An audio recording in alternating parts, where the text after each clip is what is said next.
নমস্কার, Indian news TV channel থেকে শুরু করছি আজকের বিশেষ সংবাদ। এসএসসি নিয়োগ দুর্নীতিতে নতুন মোড়, ভোটের মাঝে বিরাট পদক্ষেপ সিবিআইয়ের। কপাল খুলবে যোগ্যদের, দেশ থেকে হাইকোর্ট তুলে দেওয়া উচিত, অভিষেক। ভোট প্রচারের মাঝে কপাল পুড়ল রচনা ব্যানার্জির, হয়ে গেল বড়সড় দুর্ঘটনা। এপ্রিলে এত গরম ৪৪ বছর আগে পড়েছিল। ছিলেন বিকাশের জুনিয়র, এখন গদ্দারের সিনিয়র। উনি নাকি ঈশ্বরের উপরে।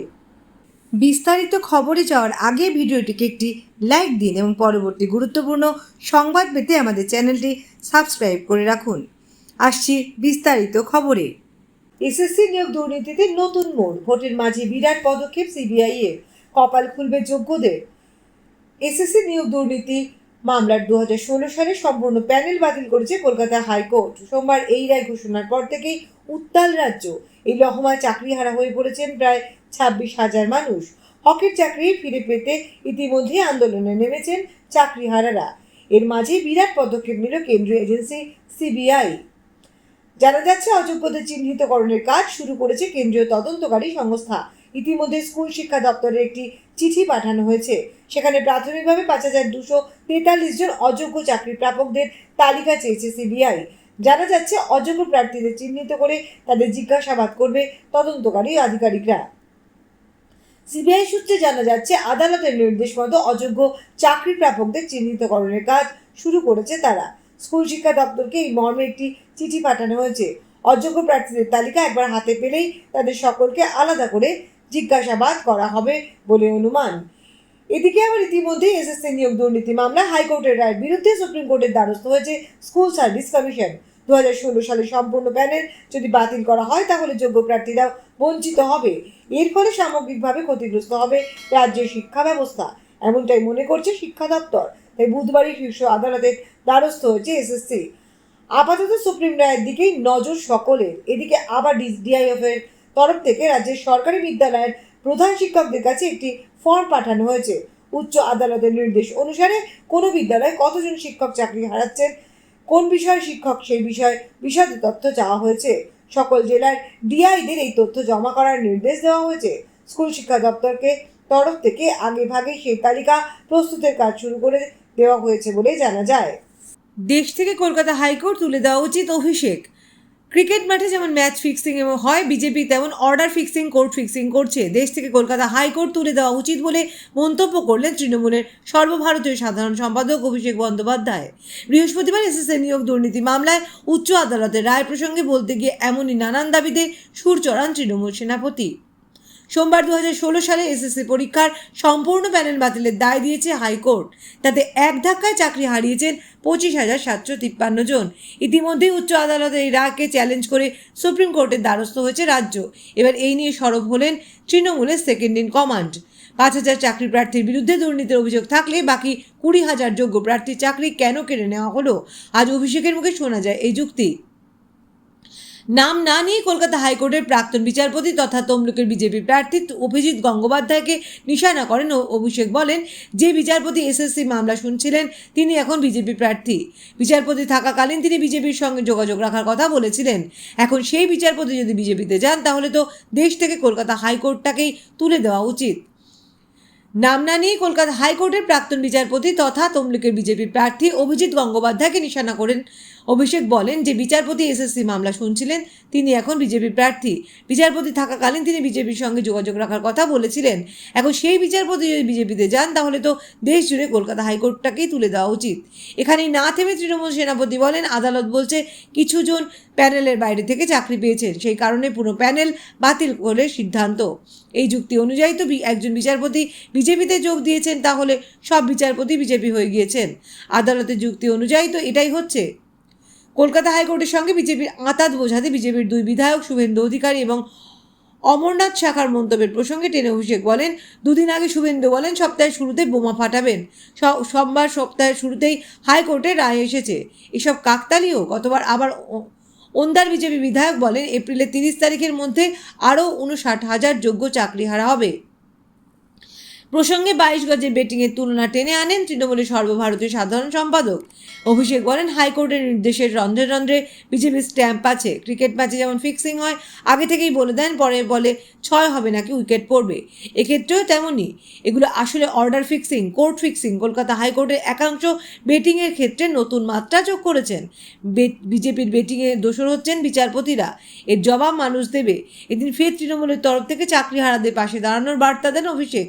কোনো যোগ্য শিক্ষক অশিক্ষক কর্মীকে তৃণমূল চাকরিহারা হতে দেবেন না, দল পাশে থাকবে বলে জানান তিনি। ভোট প্রচারের মাঝে কপাল পুড়ল রচনা ব্যানার্জির, হয়ে গেল বড় সড় দুর্ঘটনা।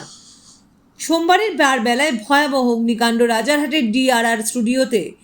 আগুনের লেলিহান শিখায় মুহূর্তের মধ্যে পুড়ে ছাই হয়ে গেল দুটি মেকআপ ভ্যান। শোনা যাচ্ছে রচনা ব্যানার্জির দিদি নাম্বার 1-এর সেটে ব্যবহৃত হয় মেকআপ ভ্যানটি। ভ্যান সম্পূর্ণ পুড়ে ছাই হয়ে গেছে। এছাড়া অন্যান্য ক্ষয়ক্ষতির পরিমাণও বহুত।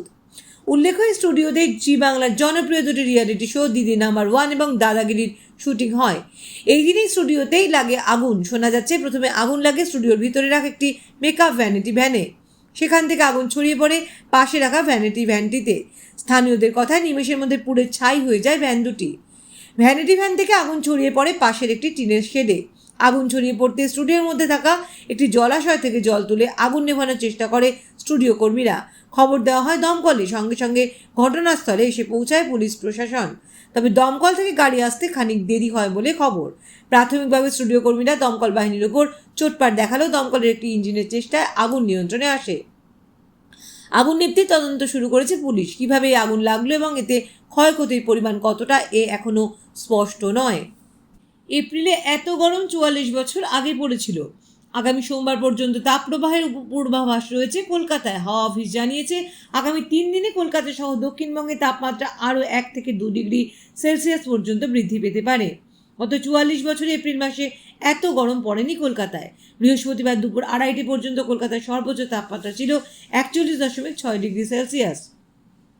এর আগে 1980 সালে এপ্রিলের এক দুপুরে কলকাতার তাপমাত্রা ছিল 41.7 ডিগ্রি সেলসিয়াস। তারপর 2024 বৃহস্পতিবার আবার তাপমাত্রার পারদ তার সামান্য নিচে এসে ঠেকল। এপ্রিলে টানা গরম বহু বছরই দেখেনি কলকাতা। গত কয়েকদিন রোজই প্রায় 40 ডিগ্রি সেলসিয়াসের গণ্ডি ছাড়িয়েছে শহরের দিনের তাপমাত্রা। তাপপ্রবাহ চলছে। গরমের দীর্ঘ স্পেল কলকাতায় বেশ বিরল। এমনকি গত 50 বছরে এপ্রিল মাসে রাজ্যে গরমের হেন তীব্রতা এবং স্থায়িত্ব একসঙ্গে খুব একটা দেখা যায়নি। তেমনটাই জানিয়েছিলেন আলিপুর আবহাওয়া দপ্তরের আধিকারিক সৌরীশ বন্দ্যোপাধ্যায়। তিনি এও জানিয়েছিলেন, আগামী কয়েকদিনে তাপমাত্রার খুব একটা হেরফের হচ্ছে না। বৃহস্পতিবার হাওয়া অফিস জানিয়েছে, আগামী সোমবার পর্যন্ত তাপপ্রবাহের পূর্বাভাস রয়েছে কলকাতায়। হাওয়া অফিস জানিয়েছে, আগামী 3 দিনে কলকাতা সহ দক্ষিণবঙ্গে তাপমাত্রা আরও 1 থেকে 2 ডিগ্রি সেলসিয়াস পর্যন্ত বৃদ্ধি পেতে পারে। সেক্ষেত্রে আরও কষ্ট বাড়তে পারে শহরবাসীর। বৃহস্পতিবার সকালেও ছিল না এতটুকু স্বস্তি। গনগনে আঁচে পুড়ছে শহর। অফিস কলেজ যেতে গিয়ে গরমে পুড়ছেন শহরবাসী। রাজ্য সরকারের নির্দেশে রাজ্যের সব সরকারি স্কুল বন্ধ। অনেক বেসরকারি স্কুলও ছুটি দিয়েছে, বাকিরা অনলাইনে ক্লাস করাচ্ছে। তাই এই তীব্র গরম থেকে কিছুটা হলেও রেহাই পেয়েছে স্কুল পড়ুয়ারা। আলিপুর আবহাওয়া দপ্তর জানিয়েছে, আগামী সোমবার পর্যন্ত কলকাতায় চলবে তাপপ্রবাহ। তারপর স্বস্তি মিলবে কিনা তা অবশ্য জানাতে পারেনি তারা। আপাতত তাপপ্রবাহ চলবে বলেই জানিয়েছে হাওয়া অফিস। বৃষ্টির দেখাও এখন মিলছে না। প্রশ্ন উঠছে, তবে কি এপ্রিলের শেষে আরও বৃদ্ধি পাবে কলকাতার তাপমাত্রা? 44 বছর আগের তাপমাত্রাকেও ছাপিয়ে যাবে? সেদিকেই তাকিয়ে আবহাওয়াবিদরা। ছিলেন বিকাশের জুনিয়র, এখন গদ্দারের সিনিয়র। উনি নাকি ঈশ্বরের উপরে। এখনকার বিজেপি প্রার্থী তো একেবারে মহানুভব প্রার্থী। ঈশ্বরের ঠিক পরেই নাকি আবার ঈশ্বরের উপরে। পূর্ব মেদিনীপুরের তমলুকে ভোট প্রচারে গিয়ে অভিজিৎ গঙ্গোপাধ্যায়কে নিশানা করলেন মমতা বন্দ্যোপাধ্যায়। সঙ্গে চ্যালেঞ্জ, আগে দেবাংশুর সঙ্গে লড়ুন, তারপর মমতা বন্দ্যোপাধ্যায়কে গালাগালি করবেন। আমরা এখানে অন্য প্রার্থী দিইনি ইচ্ছে করেই। ছাত্র যুবরা তাদের চাকরি গিয়েছে, তাদের সঙ্গে নিয়ে দেবাংশু লড়বে এখানে। আদালত ছেড়ে এবার রাজনীতির ময়দানে। তমলুক কেন্দ্রে এবার বিজেপি প্রার্থী হাইকোর্টের প্রাক্তন বিচারপতি অভিজিৎ গঙ্গোপাধ্যায়, বিপক্ষে তৃণমূলের দেবাংশু ভট্টাচার্য। ভোট হবে 6ষ্ঠ দফায় 25শে মে। এদিন মেদিনীপুরের দাঁতনে সভা সেরে তমলুকে তৃণমূল প্রার্থীর হয়ে ভোট প্রার্থনা করতে আসেন মমতা। মহিষাদলে জনসভায় তিনি বলেন, বিচারপতির আসনে বসে বিজেপির সঙ্গে ফোনে কথা বলতেন। নিজেই বলেছেন, বিচারপতি হয়ে সবচেয়ে বেশি চাকরি খেয়েছেন। প্রার্থী হয়ে উনি ভাবছেন এটাও বিচারালয়। আমি কি তবে কি বলবো? যিনি বিচারকের আসনে বসে বিজেপি করতেন তাকে বিতাড়িত করে দিন, আর তার নামটাও ঠিক করে দিন। এদিকে ভোট প্রচারে একের পর এক বোমা ফাটিয়ে চলেছেন তমলুকের বিজেপি প্রার্থী। গতকাল বুধবার তমলুকের ডিমারিতে নির্বাচনী জনসভা থেকে খোদ মুখ্যমন্ত্রীর নাগরিকত্ব নিয়েও প্রশ্ন তুলেছিলেন হাইকোর্টের প্রাক্তন বিচারপতি। বলেছিলেন, এই মুখ্যমন্ত্রীকে আমরা আর মুখ্যমন্ত্রী হিসাবে মানি না। একজন মুখ্যমন্ত্রী কিভাবে বলতে পারেন ভারতের বিচার ব্যবস্থা মানে বিজেপির বিচার ব্যবস্থা? এই মমতা ব্যানার্জি ভারতবর্ষকে নাগরিক নাকি তিনি অন্য কোথাও থেকে এসেছেন? তিনি রোহিঙ্গা নন তো?